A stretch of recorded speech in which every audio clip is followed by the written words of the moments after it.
Hello dear students, मैं RJ sir आप लोगों का स्वागत करता हूं अपने कृष्णा क्लासेस कोचिंग क्लासेस में डिजिटल प्लेटफॉर्म पे, ऑनलाइन प्लेटफॉर्म पे।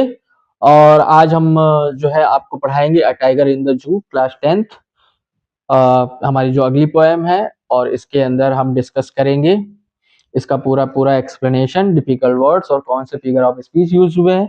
ये पार्ट 1 रहेगा। इसके बाद पार्ट 2 आएगा, उसमें भी हम लोग क्वेश्चन आंसर और समरी डिस्कस कर लेंगे। उसके बाद नेक्स्ट पोएम एंड इस तरीके से पूरा पूरा सिलेबस लेकर के आएंगे। एंड लाइव क्लासेस में हम लोग ग्रामर की क्लासेस लेकर के आएंगे, या लिटरेचर भी आ जाएगा और अदर सब्जेक्ट भी हम आपको पढ़ाएंगे। सो डिस्कस करते हैं। He stalks in his vivid stripes the few steps of his cage on pads of velvet, quite in his quiet race. जू के अंदर जो टाइगर बंद है वो धीरे धीरे शिकारी की तरह चल रहा है। और यहाँ पर उसको जो है उसकी विविड स्ट्राइप्स का मतलब यहाँ पर बताया गया है कि विविड का मतलब है जो बहुत ही ब्राइट है, चमकीले। स्ट्राइप मतलब जो उसके ऊपर धारियां पड़ी हुई हैं। उन धारियों के साथ में वो अपनी केज के अंदर अपने जो क्या बोलेंगे जेल है या जो कमरा है उसके अंदर चल रहा है। धीरे धीरे चल रहा है और इस तरीके से चल रहा है जैसे वो शिकार करने के लिए आगे बढ़ रहा हो। The few steps of his cage, अपने उस केज के अंदर, उस पिंजरे के अंदर। On pads of velvet, quiet in his quiet rage. और पैड्स यहाँ पर अब मैं बताना चाहता हूं कि जो टाइगर्स होते हैं उनके जो पंजे होते हैं वो बहुत ही गद्दीदार होते हैं, बहुत ही सॉफ्ट होते हैं। इसीलिए यहाँ पर वेलवेट वर्ड यूज किया गया है जिसका मतलब होता है नरम, smooth. On pads of velvet, quiet in his quiet raise.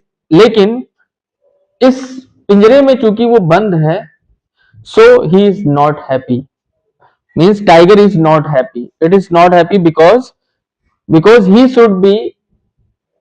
he should not be in the cage. He should be in its natural habitat, that is jungle. इसको पिंजरे में नहीं होना चाहिए था, जू के अंदर नहीं होना चाहिए था, इसको जंगल में होना चाहिए था। प्रकृति में जो नेचुरल जहां इसका निवास स्थान है वहां होना चाहिए था। और वहां पर ये किस तरह से चल रहा होता, जैसे किसी का शिकार करने जा रहा हो।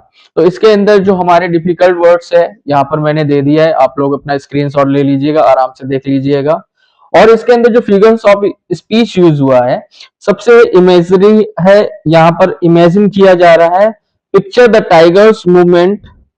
तो यहाँ पर एक इमेज बनाई जा रही है कि क्या बोलते हैं कि वो किस तरीके से मूवमेंट कर रहा है। और वो मूवमेंट कैसे कर रहा है, स्टॉक्स लिखा हुआ है, means moving quietly and predator like, शिकारी की तरह वो मूवमेंट कर रहा है। एंड इसमें एक हमारा जो फिगर्स ऑफ स्पीच यूज हुआ है वो है मेटाफर। और यहाँ पर comparing the tiger to a stalking predator. और टाइगर को एक शिकारी जो किसी का शिकार करने जा रहा होता है, वो जिस तरीके से चीजों का पीछा करता है, जैसे उसकी तरफ आगे बढ़ता है, उससे इसको कंपेयर भी किया गया है। एंड द नेक्स्ट हमारा है stanza number 2।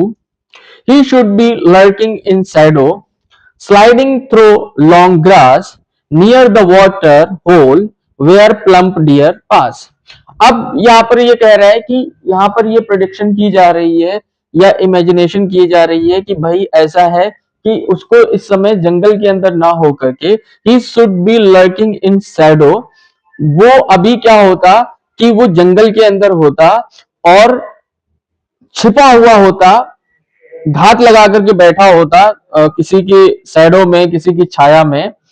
And near the water hole, यहाँ पर देखिए वाटर होल का मतलब यहाँ पर क्या हो सकता है, कोई भी source of water, any source of water, it may be pond, it may be river, anything. ये सोर्स ऑफ वाटर है जहां पर ये क्या हो रहा होता, घास की छाया में, घास के पीछे घात लगा करके बैठा होता, स्लाइडिंग थ्रू लॉन्ग ग्रास, और धीरे धीरे से उसमें चल रहा होता अपने शिकार की तरफ। वेयर प्लम्प डियर पास, जहां पर एक बहुत ही हट्टा काटा मोटा तगड़ा डियर बैठा हो यानी कि हिरन हो और उसका शिकार करने के लिए वो कोशिश कर रहा हो।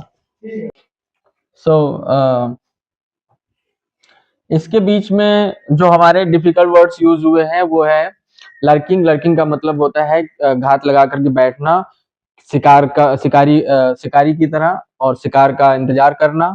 उसके बाद है स्लाइडिंग, मूविंग स्मूथली, चुपके से खिसकना। वाटर होल, यहाँ पर पॉन्ड और river, any source of natural source of water. And यहाँ पर फिगर ऑफ स्पीच है, इमेजरी फिर से यूज हुआ है, एंड पर्सोनिफिकेशन तो हर जगह यूज हुआ है। बिकॉज पर्सोनिफिकेशन इसलिए है क्योंकि यहाँ पर जो ये टाइगर है, एनिमल है, इसको एक लिविंग बींग तो है ही, मतलब ये इसको एज अ ह्यूमन यूज किया गया, इसलिए यहाँ पर ही यूज कर रहे हैं, इसलिए यहाँ पर पर्सोनिफिकेशन है, addressing the tiger as he. Imagery, picture the tiger lurking in shadow, sliding through long grass. ये सब इमेजिन किया जा रहा है कि वहां ये कर रहा है, घूम रहा है, वहां पे होना चाहिए, ऐसा होना चाहिए। सो यहाँ पर ये हो गया। फिर उसके बाद हमारा स्टेंजर नंबर 3 है। फिर से यहाँ पे कहा he should be snarling around houses at the jungle's edge, baring his white teeth, his claws, terrorising the village. तो यहाँ पर क्या कहा जा रहा है कि अभी उसको जंगल में ना हो करके कहा होना चाहिए था, उसको सॉरी उसको जू के अंदर ना हो करके कहा होना चाहिए, उसको तो एक पॉन्ड के किनारे, किसी रिवर के किनारे होना चाहिए था, जहां पर वो घास में बैठा होता और धीरे धीरे फिसल रहा होता और एक बड़े हैवी मोटे तगड़े हिरन का शिकार कर रहा होता, उसकी तरफ जा रहा होता है। और दूसरी कंडीशन क्या हो सकती थी, इसको केज में ना हो करके, जू के अंदर ना हो करके एक अलग अदर कंडीशन क्या हो सकती थी कि he should be snarling around houses. अब क्या है, एट द जंगल्स एज, जंगल के किनारे, baring his white teeth, his claws, terrorising the village. तो जंगल के किनारे जो विलेज है और उन विलेज में जो घर है उसके चारों तरफ उसको क्या करना हो रहा था, स्नार्लिंग कर रहा होता, मतलब उसको ग्रोलिंग कर रहा होता, गुर्रा रहा होता, दहाड़ रहा होता, और baring his white teeth, his claws, और अपने चमकीले दांतों को दिखा रहा होता, जब गुर्राता है तो दांत उसके जो दिखाई पड़ते हैं दिखा रहा होता, और टेरराइजिंग द विलेज, और गांव के लोगों को आतंकित कर रहा होता, डरा रहा होता। ठीक है। सो यहां पर क्या हुआ कि उसको जू के अंदर ना होकर के उसको जंगल में, जंगल के किनारे जो गांव बसा हुआ है वहां पे जो घर में लोग रह रहे हैं वहां के लोगों को गुर्रा करके डरा रहा होता और अपने दांत दिखा करके डरा रहा होता। सो यहाँ पर भी आपके जो है दिए हुए हैं डिफिकल्ट वर्ड्स। फिर है फिगर ऑफ स्पीच, इसमें आपका कंट्रास्ट है जू और नेचुरल हैबिटेट में, इमेजरी पिक्चर है कि यहाँ पर होना चाहिए the poet contrast the tiger's current state with how it should be in the wild. So यहाँ पर उसने कंट्रास्ट किया है, कंट्रास्ट मीन्स होता है कंपेयर करना, तुलना करना। यहाँ पर भी उसने तुलना करी है कि जो टाइगर है उसको जू में ना हो करके जंगल में होना चाहिए था, और कैसा होना चाहिए था उसने इसको इमेजिन किया है। ओके, अगला स्टैंजा हम लोग चलते हैं, stanza number 4। But he is locked in a concrete cell, his strength behind bars, stalking the length of his cage, ignoring visitors. लेकिन क्या हुआ है, बट ही इज लॉक्ड। अब ही यहाँ पर है पर्सोनिफिकेशन, जितनी बार ही यूज हो रहा है पर्सोनिफिकेशन आपका यूज हो रहा है। But he is locked in a concrete cell. Concrete का मतलब हम लोग जानते हैं पत्थर की सीमेंटेड वॉल को के अंदर जो है कंक्रीट का पिंजरा बना दिया गया, सेल मतलब वही, जेल के अंदर उसको बंद कर दिया गया। हिज स्ट्रेंथ बिहाइंड बार्स, अब उसकी जो पूरी शक्ति है, जो जंगल में शक्तिशाली के शक्ति अपना प्रदर्शन कर रहा होता था, अब वो बार्स के पीछे, बार का मतलब जो रॉड्स होती हैं, सरिया होती हैं, तो जो हमारी केज होती है या सेल होती है वो बार्स की बनाई जाती है, तो उसके पीछे उसकी सारी शक्ति अब उन बार्स के पीछे है। Stalking the length of his cage, अब बस क्या कर रहा है, वो उसी के अंदर घूम टहल रहा है, वहीं पर कह सकते हैं टहल रहा है। स्टॉकिंग का मतलब यहाँ पर एक तरीके से कह सकते हैं उसी के अंदर टहल रहा है। इस केस इग्नोरिंग विजिटर्स, और जो आने जाने वाले लोग हैं, क्योंकि जू में लोग आते जाते रहते हैं जानवरों को देखने के लिए, उन सभी को इग्नोर कर रहा है। सो यहाँ पर इग्नोरिंग मतलब paying no attention, visitors people who come to see something means like in the zoo. Figure of speech यहाँ पर हमारा है सिंबलिज्म है।